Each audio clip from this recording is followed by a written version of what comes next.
ॐ श्री गणेशाय नमः। श्री गणपति मंगलाष्टकम्। गजाननाय गांगेय सहजाय सदात्मने गौरी प्रियतनुजाय गणेशायास्तु मंगलम्। नागयज्ञोपवीताय नतविघ्नविनाशिने नद्यादिगणनाथाय नायकायास्तु मंगलम्। इभवक्त्राय चेन्द्रादि वन्दिताय चिदात्मने ईशानप्रेमपात्राय नायकायास्तु मंगलम्। सुमुखाय सुषुण्डाग्रो सिक्तामृतघटाय च सुरवृन्दनिषेव्याय चेष्टदायास्तु मंगलम्। चतुर्भुजाय चन्द्रार्ध विलसन्मस्तकाय च चरणावनतानर्थ कारणायास्तु मंगलम्। वक्रतुण्डाय वटवे वन्याय वरदाय च विरूपाक्षसुतायास्तु विघ्ननाशाय मंगलम्। प्रमोदमोदरूपाय सिद्धिविज्ञानरूपिणे प्रकृष्टपापनाशाय फलदायास्तु मंगलम्। मंगलम् गणनाथाय मंगलम् हरसूनवे मंगलम् विघ्नराजाय विघ्नहर्तेस्तु मंगलम्। श्लोकाष्टकमिदं पुण्यम् मंगलप्रदमादरात् पठितव्यं प्रयत्नेन सर्वविघ्नं निवृत्तये। गजाननाय गांगेय सहजाय सदात्मने गौरी प्रियतनुजाय गणेशायास्तु मंगलम्। नागयज्ञोपवीताय नतविघ्नविनाशिने नद्यादिगणनाथाय नायकायास्तु मंगलम्। इभवक्त्राय चेन्द्रादि वन्दिताय चिदात्मने ईशानप्रेमपात्राय नायकायास्तु मंगलम्। सुमुखाय सुषुण्डाग्रो सिक्तामृतघटाय च सुरवृन्दनिषेव्याय चेष्टदायास्तु मंगलम्। चतुर्भुजाय चन्द्रार्ध विलसन्मस्तकाय च चरणावनतानर्थ कारणायास्तु मंगलम्। वक्रतुण्डाय वटवे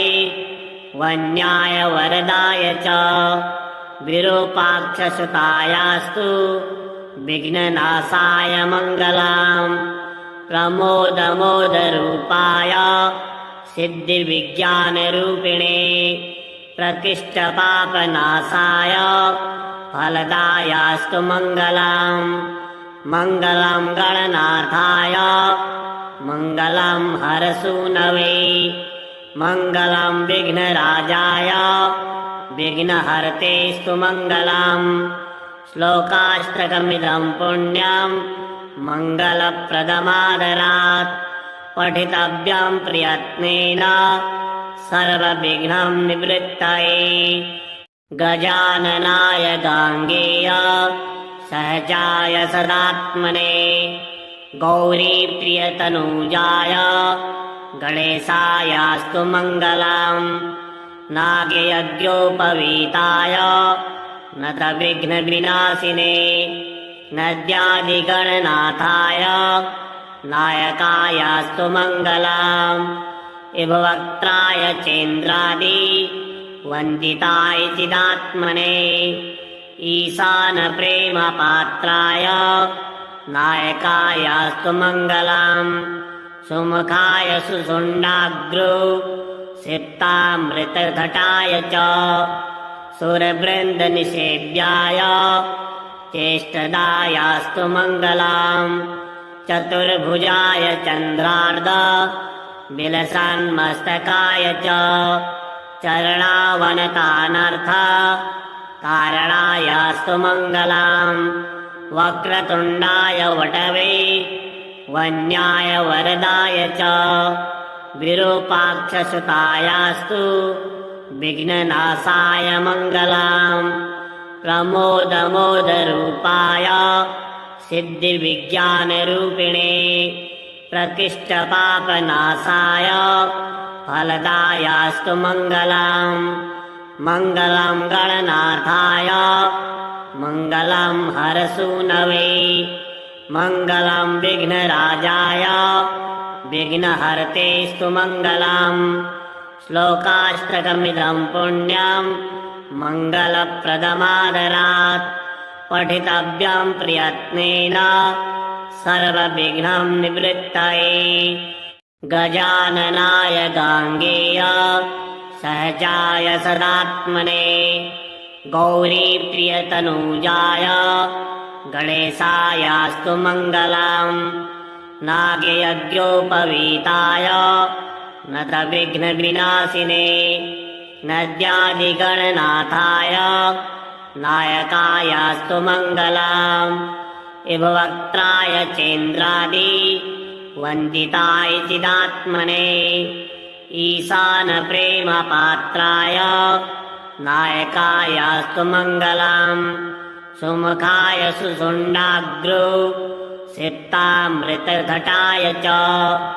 सुरवृन्दनिषेव्याय चेष्टदायास्तु मङ्गलम् चतुर्भुजाय चन्द्रार्ध विलसन्मस्तकाय च चरणावनतानर्थ कारणायास्तु मङ्गलम् वक्रतुण्डाय वटवे वन्याय वरदाय च विरूपाक्षसुतायास्तु विघ्ननाशाय मङ्गलम् प्रमोदमोदरूपाय सिद्धिविज्ञानरूपिणे प्रकृष्टपापनाशाय फलदायास्तु मङ्गलम् मङ्गलं गणनाथाय मङ्गलं हरसूनवे मङ्गलं विघ्नराजाय विघ्नहर्तेस्तु मङ्गलम् श्लोकाष्टकमिदं पुण्यं मङ्गलप्रदमादरात् पठितव्यं प्रयत्नेन सर्वविघ्नं निवृत्तये गजाननाय गाङ्गेय सहजाय सदात्मने गौरीप्रियतनूजाय गणेशायास्तु मङ्गलम् नागयज्ञोपवीताय नतविघ्नविनाशिने नद्यादिगणनाथाय नायकायास्तु मङ्गलम् इभवक्त्राय चेन्द्रादि वन्दिताय चिदात्मने ईशानप्रेमपात्राय नायकायास्तु मङ्गलम् सुमुखाय सुषुण्डाग्रो सिक्तामृतघटाय च सुरवृन्दनिषेव्याय चेष्टदायास्तु मङ्गलम् चतुर्भुजाय चन्द्रार्ध विलसन्मस्तकाय च चरणावनतानर्थ कारणायास्तु मङ्गलम् वक्रतुण्डाय वटवे वन्याय वरदाय च विरूपाक्षसुतायास्तु विघ्ननाशाय मङ्गलम् प्रमोदमोदरूपाय सिद्धिविज्ञानरूपिणे प्रकृष्टपापनाशाय फलदायास्तु मङ्गलम् मङ्गलं गणनाथाय मङ्गलं हरसूनवे मङ्गलं विघ्नराजाय विघ्नहर्तेस्तु मङ्गलम् श्लोकाष्टकमिदं पुण्यं मङ्गलप्रदमादरात् पठितव्यं प्रयत्नेन सर्वविघ्नं निवृत्तये गजाननाय गाङ्गेय सहजाय सदात्मने गौरीप्रियतनूजाय गणेशायास्तु मङ्गलम् नागयज्ञोपवीताय नतविघ्नविनाशिने नद्यादिगणनाथाय नायकायास्तु मङ्गलम् इभवक्त्राय चेन्द्रादि वन्दिताय चिदात्मने ईशानप्रेमपात्राय नायकायास्तु मङ्गलम् सुमुखाय सुषुण्डाग्रो सिप्तामृतघटाय च सुरवृन्दनिषेव्याय चेष्टदायास्तु मङ्गलम् चतुर्भुजाय चन्द्रार्ध विलसन्मस्तकाय च चरणावनतानर्थ कारणायास्तु मङ्गलम् वक्रतुण्डाय वटवे वन्याय वरदाय च विरूपाक्षसुतायास्तु विघ्ननाशाय मङ्गलम् प्रमोदमोदरूपाय सिद्धिविज्ञानरूपिणे प्रकृष्टपापनाशाय फलदायास्तु मङ्गलम् मङ्गलं गणनाथाय मङ्गलं हरसूनवे मङ्गलं विघ्नराजाय विघ्नहर्तेस्तु मङ्गलम् श्लोकाष्टकमिदं पुण्यं मङ्गलप्रदमादरात् पठितव्यं प्रयत्नेन सर्वविघ्नं निवृत्तये गजाननाय गाङ्गेय सहजाय सदात्मने गौरीप्रियतनूजाय गणेशायास्तु मङ्गलम् नागयज्ञोपवीताय नतविघ्नविनाशिने नद्यादिगणनाथाय नायकायास्तु मङ्गलम् इभवक्त्राय चेन्द्रादि वन्दिताय चिदात्मने ईशानप्रेमपात्राय नायकायास्तु मङ्गलम् सुमुखाय सुषुण्डाग्रो सिप्तामृतघटाय च सुरवृन्दनिषेव्याय चेष्टदायास्तु मङ्गलम् चतुर्भुजाय चन्द्रार्ध विलसन्मस्तकाय च चरणावनतानर्थ कारणायास्तु मङ्गलम् वक्रतुण्डाय वटवे वन्याय वरदाय च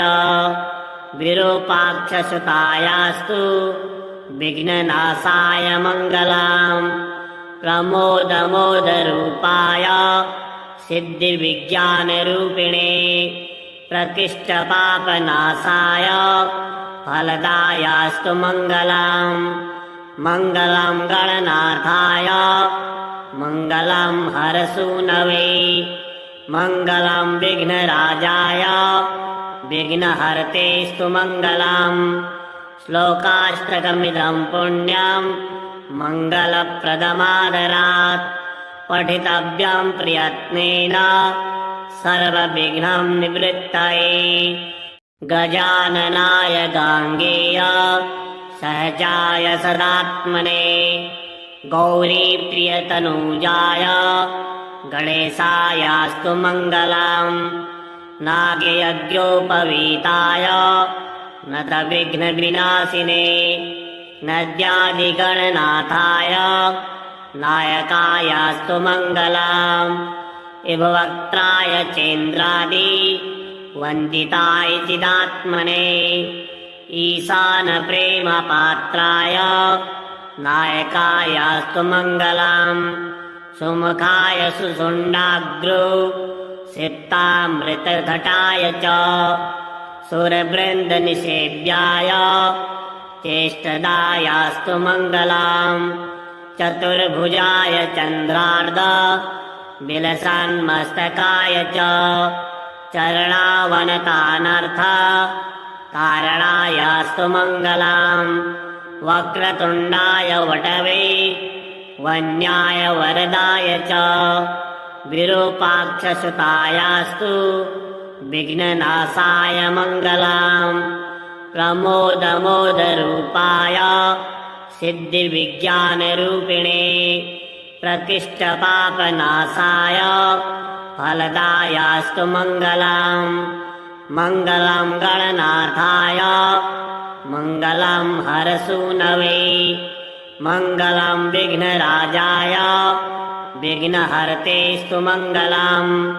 श्लोकाष्टकमिदं पुण्यं मङ्गलप्रदमादरात् पठितव्यं प्रयत्नेन सर्वविघ्नं निवृत्तये गजाननाय गाङ्गेय सहजाय सदात्मने गौरीप्रियतनूजाय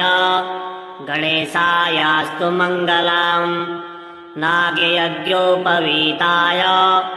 नतविघ्नविनाशिने नद्यादिगणनाथाय नायकायास्तु मङ्गलम् इभवक्त्राय चेन्द्रादि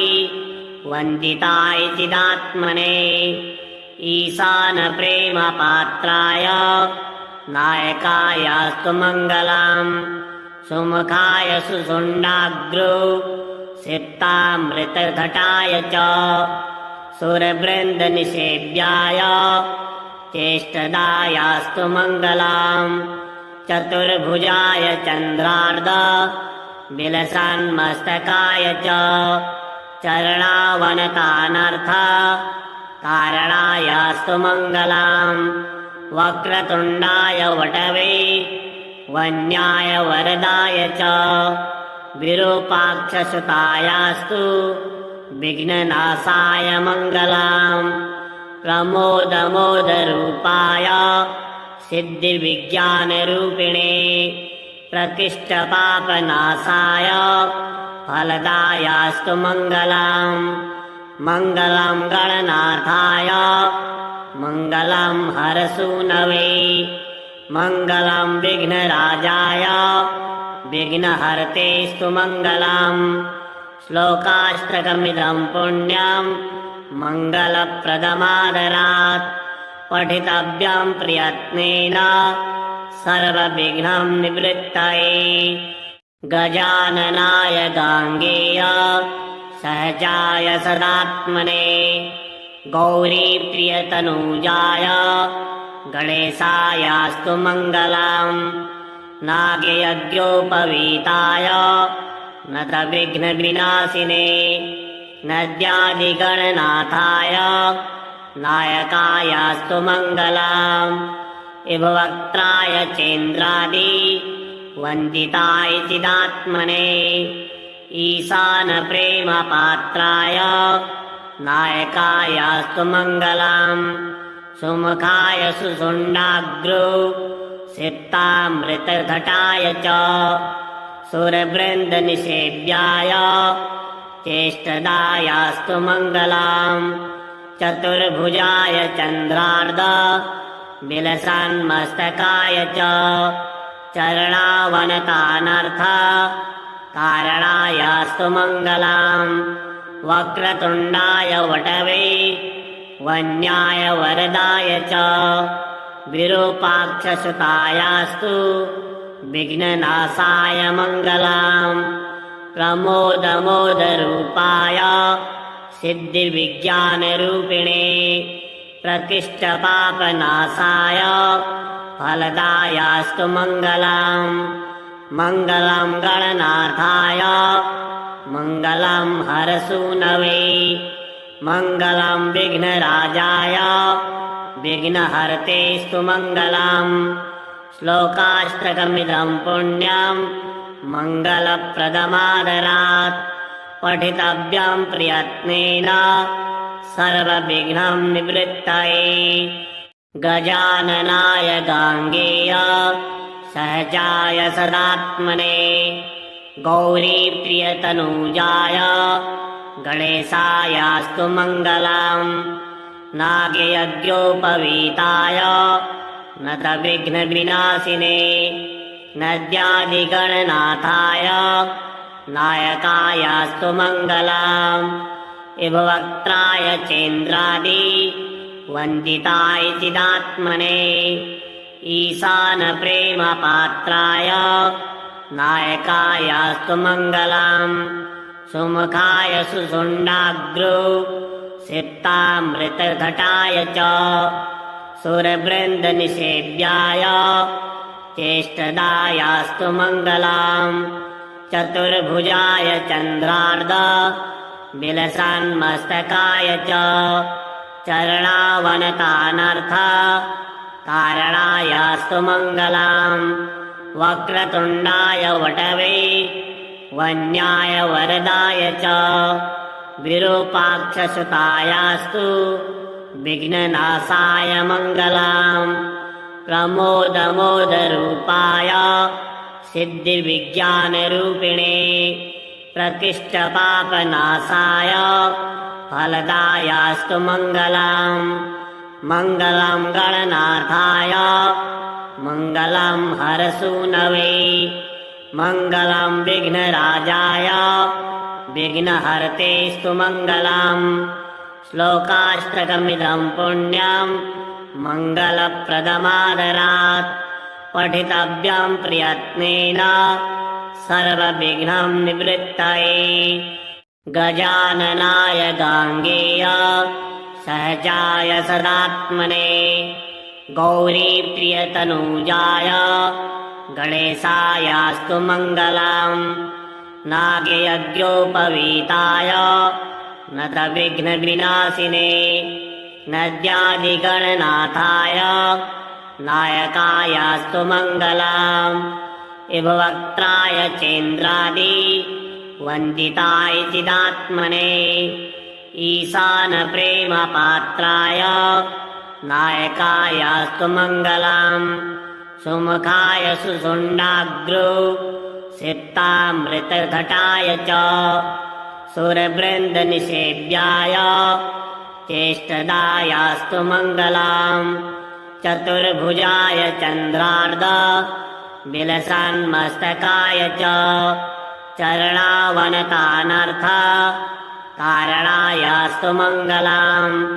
वक्रतुण्डाय वटवे वन्याय वरदाय च विरूपाक्षसुतायास्तु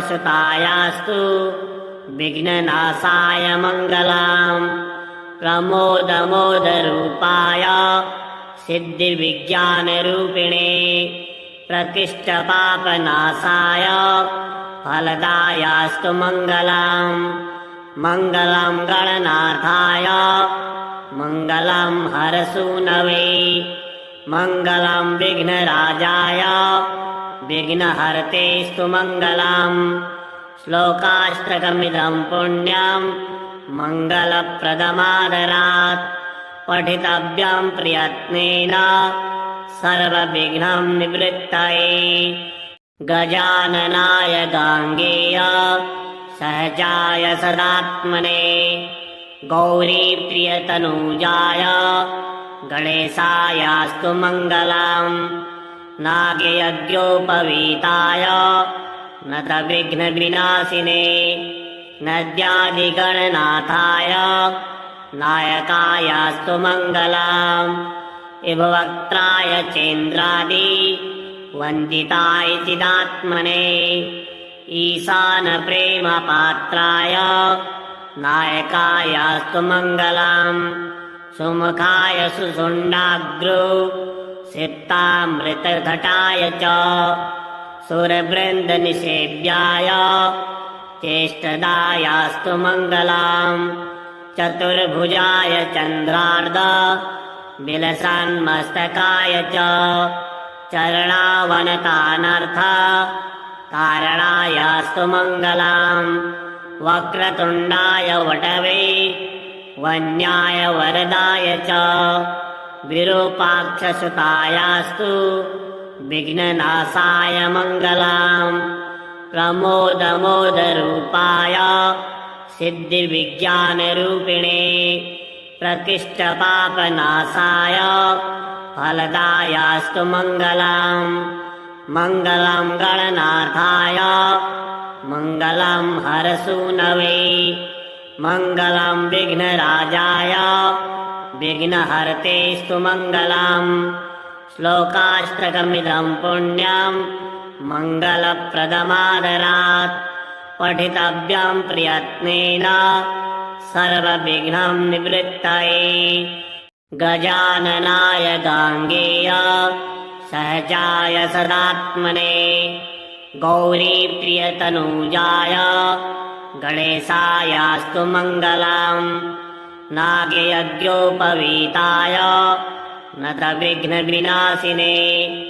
नद्यादिगणनाथाय नायकायास्तु मङ्गलम् इभवक्त्राय चेन्द्रादि वन्दिताय चिदात्मने ईशानप्रेमपात्राय